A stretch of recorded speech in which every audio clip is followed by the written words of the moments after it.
And, we have a number of issues that we want to talk about today. And unfortunately, I'm having problems with my audio component. So I apologize about that right off the bat. However, just wanted to talk about a couple of things. And, a lot of times we're saying that we're in a new area, that this is uncharted territory. But when it comes to government and democracy and openness, that's not the case. Especially people living in this community have guideposts beginning back to 3 Mile Island through 9/11. And we basically have contingencies in place. But we also have a number of things that I'd like to, I don't know, better way to put it is sensitize people about. Last week in the Senate and in the House first basically liberalized their rules so they could vote from a distance. That was last Monday. Last Wednesday, the Senate followed suit. And for the Senate, really very few people were in the chamber. One of the things you have to know, and I don't want to get too far into the weeds though, but for the House, in order really for any legislation to move, they have to have leadership present. In the Senate, they had similar rules to the House, and they're enforced until July 31st. However, just put this in a context. About 4 weeks ago, there was a report by the caucus, and it looked at Pennsylvania in terms of open government. This was really before, the COVID issue ramped up. And one of the things that they pointed out, and I do have to give credit to Brad Bumstead at the caucus, the name of the article is Not an Open Book. PA lags behind other states about transparency. Looked at transparency throughout the country. So even prior to the virus, we had an issue. Even states like Ohio and West Virginia, believe it or not, were ahead of us. Now at Rock the Capitol, we've said for quite some time, and really do believe this, teleconferencing is a legitimate way to function within government. In fact, we've advocated for more teleconferencing as a way to minimize per diems and expenses that aren't necessarily warranted. So teleconferencing, in our opinion, is just a great way to share information, have committee meetings, and defray costs. Where you start to run into concern is with ghost voting, and that is something we did abolish in Pennsylvania. Ghost voting allowed people to vote from remote locations, and it was abused. Essentially what would happen is somebody would ghost vote, which would mean somebody else may vote in their presence, or they would stick a little wad of paper in a lever and it allow them to be present. So I think we all agree right now that we're in an extraordinary time, and this seems like a pretty good idea in order to have government function. I was just reading an email from a legislator who said they're working up to 18 hours a day. So this brings into play another issue, and that is that we got to make sure that our alarm makers are also not exhausted, well briefed, and able to make good decisions. And what I wanted to point out is that when I say we have guidelines and reference points, I'm going to get into that later. I want to look at some of the problems we had post 9/11. But first, let me update you on Pennsylvania. Late last night, the legislature and the governor met, and it looks like the primary is going to be moved back to June. This is an opportunity for good government. In other words, with the primary being pushed back, and again, you can only do this by legislation. You can't do this by edict. In order to get your primary pushed back, it has to be a law. We're going to see a lot of mail-in voting, which I think is a good thing. There's also going to be a liberalization of where you can count and collect ballots, and they're going to expedite processing of ballots. So I think a lot of folks may be able to use this as an opportunity to reform the way we vote. At Rock the Capitol, we happen to think that, same-day voting, remote voting, being able to vote 30 days prior to an election is healthy. On the education front, and I'm a school board member, there are two massive bills waiting right now, one in the House, one in the Senate. The one in the House is run by the chairman of the education, the one in the Senate by a similar chair of education. There are a number of issues. If you look at it, there's about 10 bullet points. And what this has to do with openness and transparency is, I'm not sure when the school board will meet again. As a collective, we're 9 people, but we're much more than that. We have council, executive, administration staffing, and we have a lot of serious issues to talk about. The first being looking at the school code and seeing if we're done with school for the year. We may be. how to deliver special education. I know our school district is the ninth largest, as well as the others. We're distributing food, but we have grading standards, we have special education mandates, a whole array of issues that will hopefully be addressed this week. I think there's a likelihood that folks may not be coming back. The other issue when it comes to openness, and this is something to really keep in mind with schools, is that our budget process starts in earnest in May. By law, we're mandated to have a balanced budget by June 30th. This is going to be interesting, and you saw it last week at the FIA board meeting where they postponed a vote to increase appropriations by 5% because nobody knows where we're going to be at financially. Suffice to say, you know, all these discussions are occurring somewhat in a vacuum. You know, Rock the Capitol is able to bring you audio or visual of the Turnpike Commission, of FIA, of the Liquor Control Board, or the Inter Cooperation Authority in Harrisburg. But a lot of the deliberations are happening without any public presentation at all. In other words, even when you go to these meetings, I'll be frank with you, and we're doing a project known as the ABCs, Authorities, Boards, and Commissions. It's clear that the deliberation is taking place way ahead of time. You know, if you look actually at the Liquor Control Board or at the Turnpike, they have a massive docket that they run through. In fact, at the Liquor Control Board, Patty Smith and Tom Owad were there. They actually actively discouraged questions. They wanted you to do a right to know. And I would encourage you to go to the Liquor Control Board, look at the agenda. There's tens of millions of dollars being exchanged.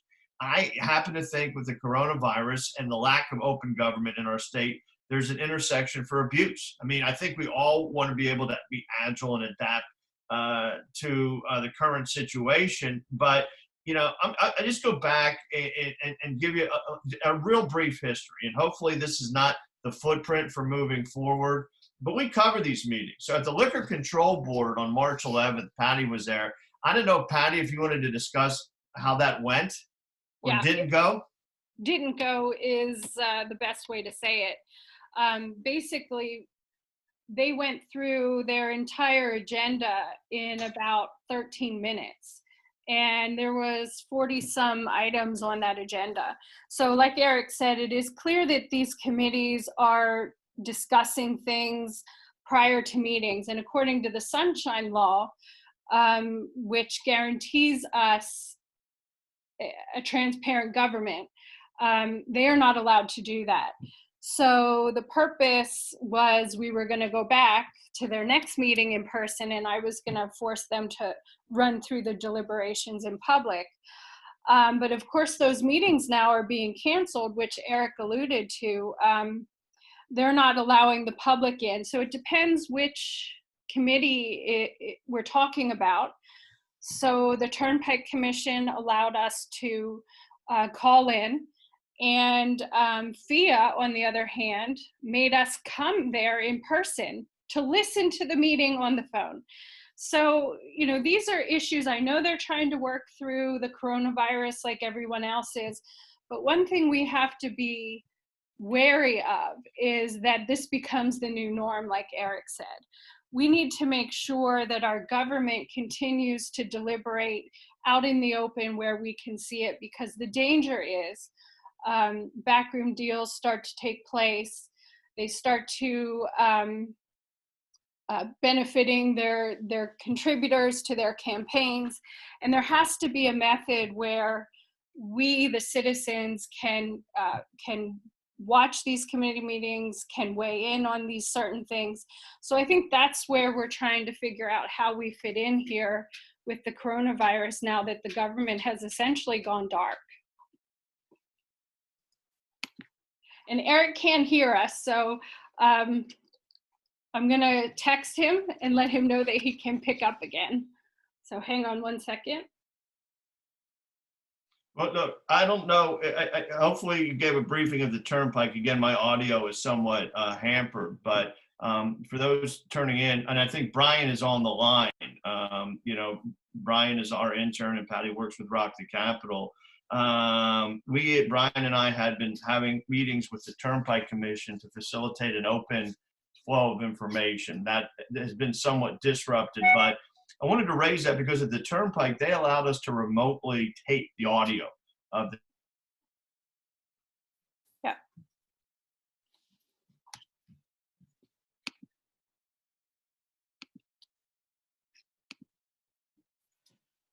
Okay. There he is. He's back. All right. Can you hear me? Yes. All right. Yeah, I think I just broke through. So at any rate, to kind of loop this together. So at any rate, Patty did let you know what was going on in the Liquor Control Board, which, by the way, is shut down. Well, at least the liquor stores are shut down, which is interesting. At the Turnpike Commission, Brian, I don't know if you want to share what happened, but we're going back and forth, and this is before coronavirus, to understand how they really competitively bid out contracts. Brian?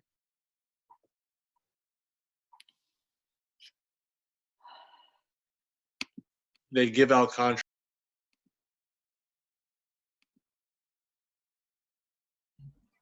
essentially change which companies get the contracts, especially if, you sort of have an inside deal. So we've been trying to figure out how those contracts are given out and also how the different change orders and the increased costs. Because all the time you hear it's 5 years past the plan and it's $4 billion over budget. Well, how did that happen? Where are those costs coming from? Who's creating those costs? And essentially, how can we minimize them? Or is there, and is there foul play? So that's something we've been looking at the Turnpike, for example. So, Eric, I don't know if you want to go starting. I guess you can't hear me. Well, no. I can hear you. I mean, here's the thing: is this is look, as a frame of reference to people that are participating. This is all prior to the virus. I mean, things were dark and remote prior to the virus, and I'm not saying that anybody is walking out there with ill intentions, but the opportunity for abuse is there. And I think, as a guidepost, what I'm trying to do is these are how the meetings occurred at the cusp of the virus. At FIA, we were told that it was going to be an abbreviated meeting. The meeting was 1 hour and 2 minutes. We were told that it was going to be a cursory meeting. It was a substantive meeting. By the way, you can go rock the Capitol and listen to or see the interactions of these committees. You're going to be surprised. It happens rapidly. And the Turnpike, Liquor Control Board, FIA all impact you on a daily basis. But at FIA, they were talking about a 5% bump in appropriations. They decided to postpone that. They were also talking about the need to improve customer service. But one of the things they talked about was the fact that they've got a lot of employees, up to 1,500 employees. They've got 3 floors of service providers. That's about as crowded and compressed and as aggregate as you get. Yet they forced us to go into the building to record the meeting. That to me is outrageous. And, we went in and we basically are, and Rock the Capitol at our own danger is the only, communication valve for that. That's not good. It's not healthy. Can you hear me, Mark? Yep. Mm-hmm. Oh, great. Okay. So now that the legislature is voting remotely, do they have a limit on how long that's going to last? And is there a way for the public to view their deliberations as if they were in session, or are we completely locked out of that process right now? I think for the Senate, it's the end of July. I don't know if there's a commensurate end date for the House. It would make sense since they both work together. But the way the legislature works is now challenged because you normally have legislation drawn up. You have a memo, and then it goes to committee, and then perhaps another committee referred out back to Senate. You have all this back and forth that, presumably occurs in the open, really doesn't. It's a difficult Byzantine process to negotiate. So I think that's a legitimate issue, is how much input and oversight will the public have? I tend to think very, very little. In fact, I think this is going to be the era of cut and gut. In other words, I think legislation that is identified under one title will wind up coming off as a massive, ominous piece of legislation on another title. And you can see that happening right now with the relief legislation at the federal level. In fact, at the federal level, I would go back to the U.S. Patriot Act. That was our response to being attacked in 9/11. And we wound up putting sections 215, 218, 505 that all radically violated the Constitution. And now people at the time who raised it were considered un-American and fearmongers. But violating the Fourth Amendment, basically allowing without probable cause incarceration, allowing holding people indefinitely without habeas corpus are really not considered very democratic. They're still there. It's a different time. I get it. But when it comes to Pennsylvania, as I said before, we don't have a great track record with openness to begin with. So I still have a legitimate concern, although you have to wait and see what happens, how this is going to play out. I would notice that Governor Wolf already has been sued by Second Amendment proponents for shutting down non-essential businesses, and gun rights folks believe that is a smokescreen by the governor to usurp their rights. So whether the left or the right, you're going to see this tension pull out. Something I wanted to add, I don't know if it's going to seem a little tangential, but on Friday, I had another group that deals with nuclear safety. We had a 90-minute meeting with the Nuclear Regulatory Commission. And we've been around since '77, perhaps the all-time worst meeting I ever participated in. It was basically a regulatory easy pass. Well, I know we're focusing on Pennsylvania, but you got to be aware this is an opportunity for deregulation advocates, laissez-faire government advocates to really pile on. And I encourage you to go to our website. We'll give a synopsis of the meeting, but we're talking about such things. And in this area, we have 3 nuclear power plants, 3 Mile Island, Peach Bottom, and Susquehanna, postponing operation and maintenance, doing remote inspections, waiving worker protections, like outlawing forced overtime, allowing the plants to operate with a skeletal staff. So, Patty, what I'm saying to you is government is something that we need to look at, but private industry can also run amok as well. That's true. And definitely true, especially when they're operating together. That's the scary part. If you look at this meeting, the questions were posed ahead of time by the industry, and my assumption is, and I could be wrong, that this is probably happening in different sectors of big business throughout the country. This is a way to deregulate, to downsize, and avoid compliance. In fact, if you look at the NRC, they were just handing out regulatory waivers like they were Frisbees. This is very frightening, especially with a nuclear power plant. You refuel every 2 years. That's when you do your operation and maintenance. And to say, well, wait another 2 years, we're going to have workers, not be subject to fitness for duty qualifications. This is scary stuff. And to me, I don't know where this fits into this town hall meeting, but I think, people's personalities rise to the surface during a crisis. My personal experience was, if you look at 3 Mile Island, things were not calm there until Harold Denton came to town. The federal government Senate envoy, he was reassuring. The governor really modulated his presentation. And during that incident, the president of the United States, Jimmy Carter, actually came to 3 Mile Island to soothe people. Yes. Locally, Mayor Bob Reed stayed behind. And by leadership, by the way you handle yourself, you send a signal to the entire nation. We're talking about social distancing from a president who has a press conference with a crowd every day.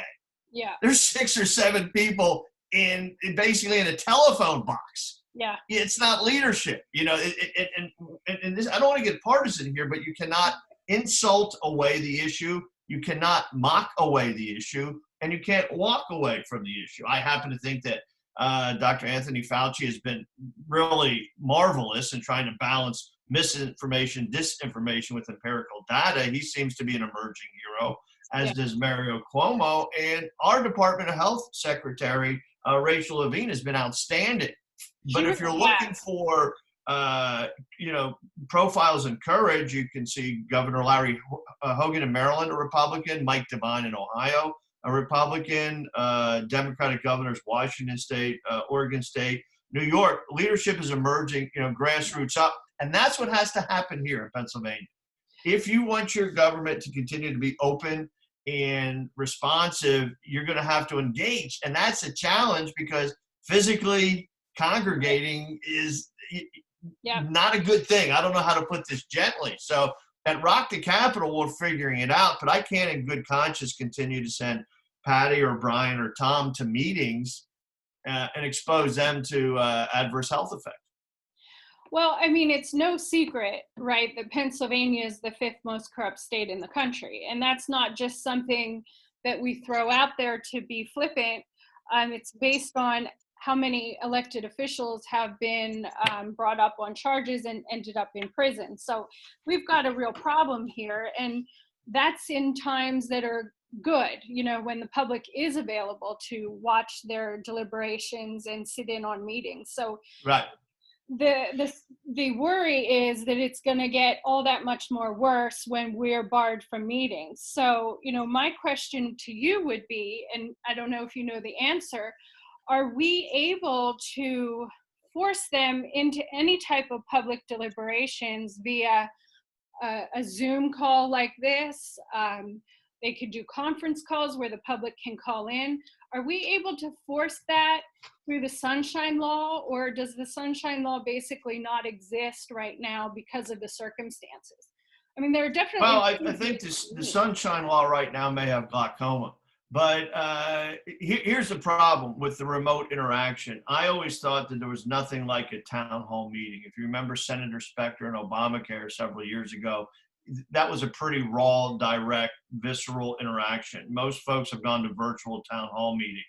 The problems with town hall meetings that are virtual, teleconference that are virtual, is you usually have somebody from either the industry or the government babysitting the call line. Right. And so, and a lot of times you don't have a voice. You have to text, email your question. They repeat it and they respond the way they want to respond. You don't have a follow-up mechanism. And sometimes it's worse because for instance, with the Nuclear Regulatory Commission, we had this teleconference, which was choreographed with the industry. The industry asked 6 questions, and the NRC responded in a choreographed fashion. The public was given a limited time. At the end of the time, it was just cut off, and there were 17 people in the queue. There was no time for follow-up, and they met all the regulatory requirements. They posted it. But Right. They waited to 30 hours before posting it. You were muted. The response I got, which I shared with some of you, was awful. It was basically a generic "thanks for calling in," but We didn't have time tough to get to noogies. it. Yeah. Yeah, so I think this is, as we're adapting, we need to be creative and agile also, and use whatever opportunities we have. But I think there's a likelihood that state, federal government will go into the caves. Whether or not and how we can keep them honest, that's up to us. But I think, Patty, that's the quintessential question. How do we stay on top of government when we're being asked to shelter in place? Yeah. And like I said, I think, even if they don't take our questions, which, they typically don't during a committee meeting. I mean, I've seen you try to ask questions. Right. And they've really shut you down. So, but at least if they would have the committee meeting on a public platform, whether it be a conference call or something like this, we could at least watch it and be present. Now, granted, they could be having side conversations that we would never know about, but at least it's better than what we have now, which is total darkness.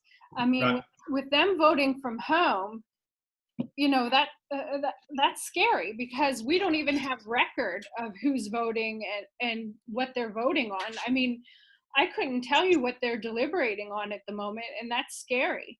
I think there's another issue here. Usually these folks are kind of walled off and isolated from mainstream society. The minimum wage coming in is almost 90 grand with guaranteed health insurance, guaranteed benefits. Now, when you go into, you sequester yourself, you're really going to be isolated what it's like for blue collar working class America. Nobody in the legislature, including the staff, is going to have to worry about receiving a paycheck, worry about maintaining health care. Their pension, by the way, is guaranteed. So they're isolated from the real life sacrifices that everybody has to make. Well, look, the federal government can print money, the state government can't. And we missed an opportunity during a boom economy to pay down the deficit and the debt. So this is, we've been reckless and we have not been accessible. So we're in a quandary. We want to be able to be agile and adapt. At the same time, I'm not willing to surrender civil liberties to folks that have really not proven trustworthy to begin with. And if people, want to criticize me for saying that, so be it. But I think this is a real test for American democracy. Democracy here. I think there's 4 things we can do. Every citizen can do. I think we can agree on the common enemy. I think we should agree on operating off of facts. It's sad that I have to say that. I think we should agree on deferring to science. And we're going to have to agree on unity. That, basically, that should be pretty easy to do. I don't know. I mean, it's a challenge. So we need to continue doing what we're doing here to the best we can, and we'll figure it out. People are innovative and entrepreneurial.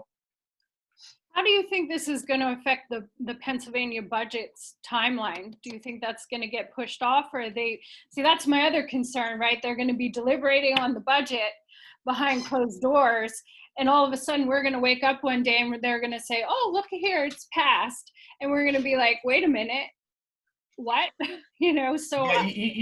We're in a really dangerous time because a lot of people in the past thought Democrats were tax and spend and Republicans were conservative and fiscally sound. That's all gone away. It really began with Dick Cheney early in the 2000s when he said, debt deficit don't matter. It's ironic as the Tea Party brought that back and now it's gone away. We spend money without any idea how we're going to pay it back. So you're asking overweight folks to go on a diet by eating chocolate every day. They're going to be behind closed doors with themselves, and the issue isn't going to be what they spend it on, but how much. I think there's a real danger to this. Yeah. You need to have an adult in the room. At the federal level, they're running. I mean, I'm just looking at what they're doing right now. Folks are running all over each other. And if you looked at the legislation federally, the Senate Republicans drew it up without Democratic input. Democrats are showing resentment. Now the Republicans are labeling them as delaying. It's hard for political children to mature in a crisis. And look, that's why everybody here has an obligation and an opportunity to continue to do what we do. It is going to be a challenge, Patty, and I think it's hard for people to understand sheltering in place for 3 to 5 weeks. Yeah, my biggest fear is that cable television goes out. Yeah, if I lose Netflix, we've got a problem. Yeah, I mean, I'm getting desperate right now. I'm binge watching the Weather Channel reruns, so I'm running out of stuff to watch. But but I'm saying that chuckling on one side, but serious in another. It's easy for people to become apathetic and listless. One of the things that's important is to have light in your life, in government, but in life. Get up, get dressed, continue to function. When you start floating away and becoming apathetic, bad things happen with government. So all the ingredients are there for abuse, but that doesn't mean you give up or concede. We just keep doing what we're doing. Yeah, and I think one of the things that we can do, whether it'll be effective or not, but the more voices you have, obviously, talking in unison, the better, is to reach out to our legislatures on the state level and say, look, there are options available for you to let the public in. Let's put those in place. I mean, I have a free Zoom account here, and look how great we're doing.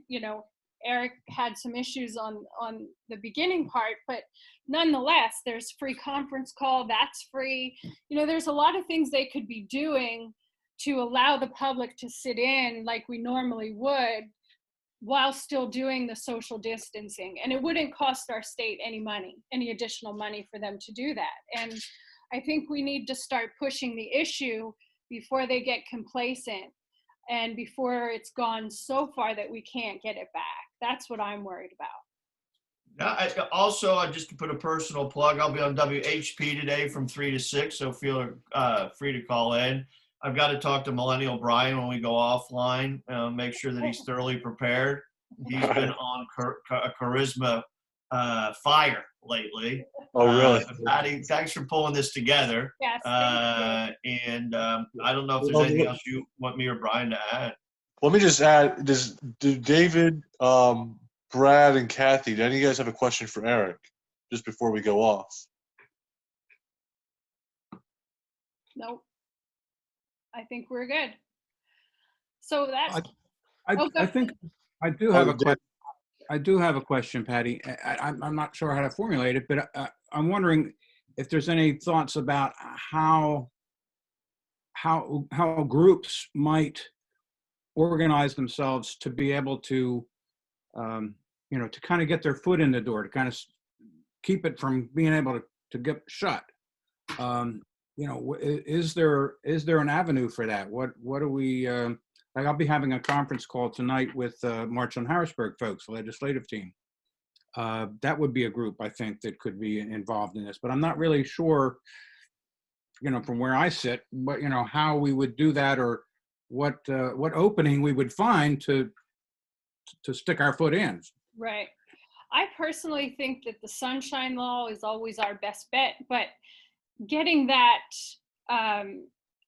getting that enforced is difficult, as Eric will tell you, because you've got to go through the court systems. But that may be our only option if they don't do the right thing and open their meetings, to the public via options. Because of course the Sunshine Law was written when coronavirus wasn't a thing, when we weren't sheltering in place, but still I think my dog is about to start barking, I'm sorry. But I think the principles are still the same. We still need access to our government. They still need to deliberate in person or in public, and they've got to figure out how to make that happen. It's not our responsibility to figure that out. The Sunshine Law still exists. They can't thumb their nose at it and say, well, it's a crisis. It doesn't apply. So I think maybe, and Eric, you can check me if I'm wrong or if you have anything to add, but I think we need to start pressuring them to do just that and just say, look, the Sunshine Law still applies. We are still the public. We are still entitled to know what you're deliberating, to be a part of your committee meetings, to be a part of, legislative discussions as if they would take place on the floor. So they've got to figure out how to do that. And maybe just by social pressure, we can get that going. If not, then, maybe we've got to go through the courts and the Sunshine Law, but of course the courts aren't operating right now, so. Well, I have three quick responses, David. I think it's an excellent point. One is I would concede nothing. In other words, folks are going to have to do what they normally do. I mean, I can envision, filing open record requests and not getting a response in the time, but it doesn't mean you stop filing. I think the one thread that has to continue is to develop a public record. You have to continue to email, write, file, do what you do, and, compel government to say why they're not doing it. So the first thing is continue to do what you normally do. The second is, go back to what we used to do, and that's writing letters and making telephone calls. Mm-hmm. I've got to be honest with you. When I get a form email, it doesn't do anything for me. When I get a letter written in a crayon by a 6-year-old kid, you got my attention. Now, it takes more effort, but you can do it. So, it's stay engaged, do things that we used to do. I think the phone and the United States Postal Service can be your friend. And the most important thing, number 3, is apathy. Don't become apathetic. By doing nothing, you concede victory. Look, there's going to be barriers. You just find your way around the barriers. We're on the front line of maintaining democracy. It's never easy. It never really is. But I want to thank Patty for getting this together and plug myself and Millennial Brian. Millennial doesn't know it yet, but we've got a radio show at 3. Hopefully we can do more of these conferences, Patty.